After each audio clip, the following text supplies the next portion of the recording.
Hello everybody, I am joined with my friend Jeremy today. Say hi, Jeremy. In today's video, we're going to be talking about Young Frankenstein turning 50 this year. It's Frankenstein. You're putting me on. No, really, it's Frankenstein. You don't say Frederick. No. Why isn't it Frederick Frankenstein? It's Frederick Frankenstein. I see. Yeah, classic movie.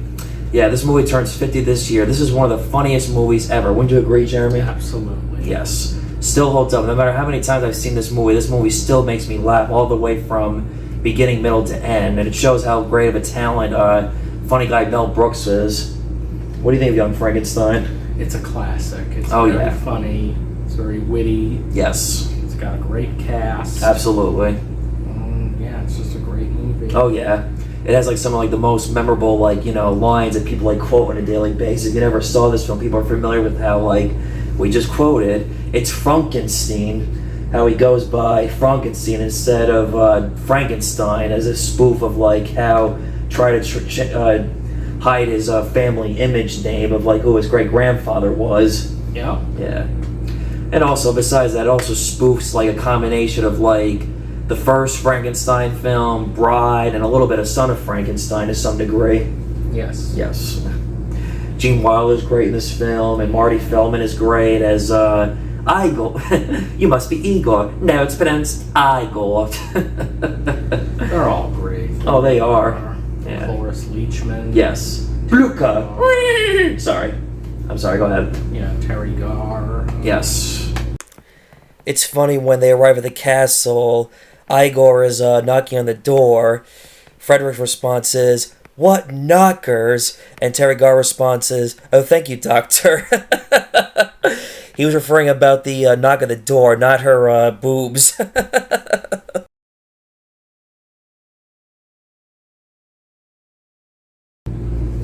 She does a great job of playing his secretary, but she ends up being his lover in the end. There's a love triangle spoof where Frederick was engaged to Madeline Kahn's character, but ends up falling for Terry Garr in the end. After feeling sad about the monster being in prison, she comforts Frederick and they have sex, and Cloris Leachman comes in with a note how his fiancé will be here, and he says to Cloris Leachman, "Never interrupt me while I'm working." Oh, he's working all right. Every time he's about to kiss her, it's not on the lips, not on the hair. What is your favorite moment of the movie? Oh gee, I don't know. There's so many. Right. As I said before, just a film that has great moments from beginning, middle to end, and also as a kid watching this film before I saw the other the real Universal Frankenstein movies, the part with the blind man played by Gene Hackman for not getting credit. I saw this movie first before I saw the real melodramatic of the blind man and the Frankenstein monster. And I remember as a kid watching Bride of Frankenstein, and as I saw the blind man, I'm thinking, "Oh, Dad, this is going to be the same scene as Bride." My dad said, No, that was a parody. He told me this is the real deal. Get it? Yeah. Yeah. So funny, when the blind man's pouring him soup, he misses accidentally, and it pours on his... And how the blind man keeps messing everything up. That was Gene Hackman. Yes. Small role. Yes, and no credit to Gene Hackman of this. He should get credit because it was a great small cameo for a small part. Yes. Yeah. Even though it was not a dramatic role for Gene Hackman is known for, but still, Gene Hackman pulled it up playing a funny part. Like how when they makes a toast and breaks his wine glass. Or when the final event, cigars. No, fire is good. Fire's our friend. Now don't inhale. Accidentally burns his thumb on fire. Where are you going? I was gonna make espresso. But I think Mel Brooks does a great job of spoofing the original Frankenstein with such great original jokes. Yes. Yeah. Yes, he does. Yeah. And I met Mel Brooks. Yeah. Oh no! Oh yes, I've seen footage of that. What was that like? It was a lot of fun. Yeah. But for what I saw in the you said You told him because of your last name is Schwartz. May the Schwartz be with you. I told him my last name was Schwartz, and he just said sorry about that. Why would he say sorry about that? I mean, come on, that's awesome. But... Well, I guess because maybe I've heard it so many times, he would get tired of it. Right. Well, do you get tired of hearing the Schwartz? Or good, fair enough. Fair enough. Hey, it's an honor to have that last name. Absolutely. Yes. But when you saw like Spaceballs as a kid, you'd see that connection, like, oh my god, that's my last name, or it didn't hit you until later, maybe. No, I recognized it when I first saw Spaceballs. Right. Also, like talking about with Marty Film is just funny in this movie. Yeah. Like how when he gets when he goes to kidnap the brain, when they spoof the part when Fritz stole the brain, and how like it was Abby Normal. At first, Feldman died too soon. Yeah, he did. Funny guy who died too soon is right. Yeah. He was also great in Silent. You ever seen Silent Movie with Mel Brooks? That's a funny movie. Yes, it is. Yeah. Again, another great funny moments, like for example, when Frankenstein and Igor are digging for the dead body for the experiment, Frankenstein says, "What a filthy job," and Igor says, "Could be worse. How? It could be raining." Boom! Thunder and lightning, and it starts raining. Frederick gives him that look like he's psychic or something, or how did you know it was going to rain? When Gene Wilder and Terry Garr's characters go down the basement to find out what the noise is, they find a room of skeletons where it tells how many months a year's been dead. They find Igor, and he scares them. "Hey, ain't got nobody. Yeah, Igor, Frederick." And also Cloris Leachman is great in this film as, she's wonderful. Yes, Bluka.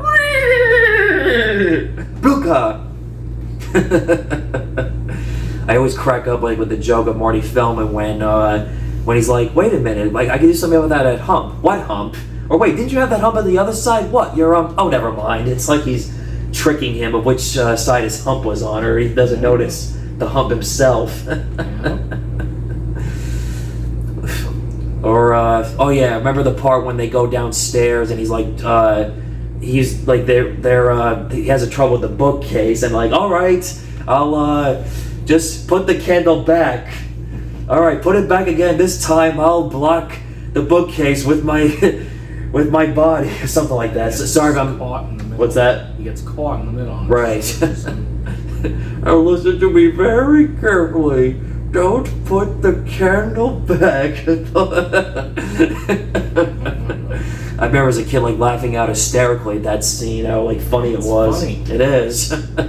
Like I said, this film is just such a genius for what Mel Brooks was able to accomplish, and how, and also it was, well, I don't know, this was the beginning of like the spoof of like movies at the time, because he became a legend in spoofing films. Yeah, and well, not just popular films or of different genres. That's right. Spaceballs, High Anxiety, Alfred Hitchcock films, Blazing Saddles, Western movies, and yeah. Anything else you want to touch upon with Young Frankenstein that comes to mind that you want to dive deep into? Kenneth Mars is also good. Yes, Inspector Kemp. The policeman with the fake arm. Right. Like I said, this movie spoofs Son of Frankenstein because of Kenneth Mars' character. Yeah. Me and my dad always like get a kick out of like his first introduction when he's like, you know, making himself a cigar, and or when he goes to him and inspect with the darts, and he tricks him thinking that he like, you know, nice grouping. Why, thank you, doctor. Thinking that he like was good at throwing darts, but he's not. That's funny. And then like as he's like more questioning him, he goes, "You are a Frankenstein." He keeps missing chromosomes. Not in the least, and some cat gets hit. That cat sound effect was actually made by Mel Brooks. Oh, really? Yeah. I used to think it was a real cat. Very good, Mel Brooks. Now is this guy a funny guy? He can do cat effects. All right, good for you, Mel Brooks. I never knew that. Wow. Man, what else did this guy never do? Alright. It's also funny how at the end of this movie, after when Peter Boyles the monster gives a speech about how Dr. Frankenstein helped save his life, Kenneth Mars is congratulating him, and he's like, "Let's just all go down to my house for a little bit of sponge cake, a little bit of wine. his arm pops off, and Kenneth Mars' response is, "Oh shit!"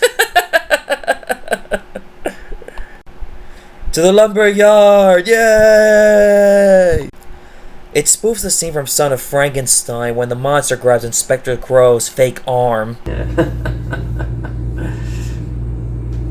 I also like the part when they remember when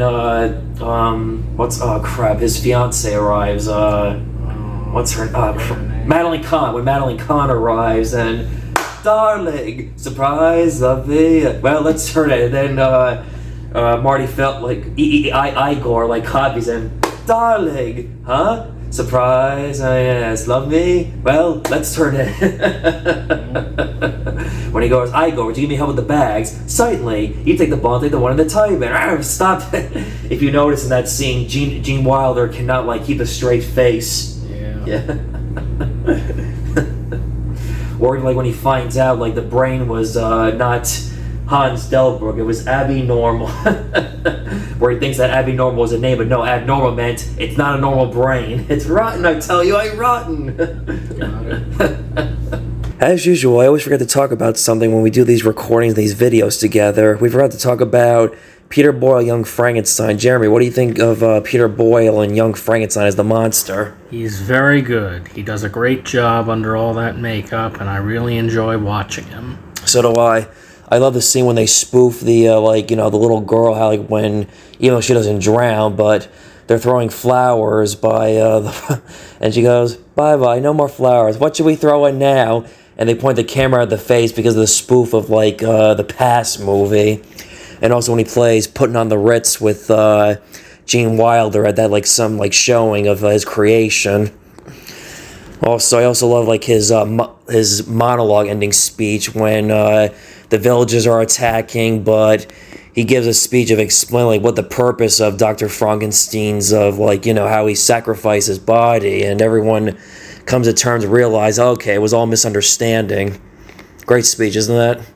Oh yeah, totally. Yeah. Anything else you want to add to this, or? No, I think that's good enough. All right.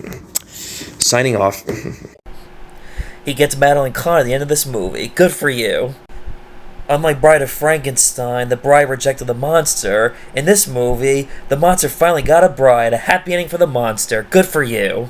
Yeah, this is a movie I can quote all day long. How funny and just amazing it is, and how what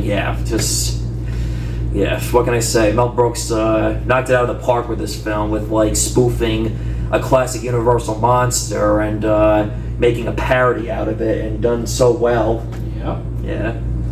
Yeah. Anything else you want to touch upon this movie, or? Oh, I think we covered it all. All right. Well, thanks for joining me, and remember, it's Fraunkenstein. Say bye, Jeremy.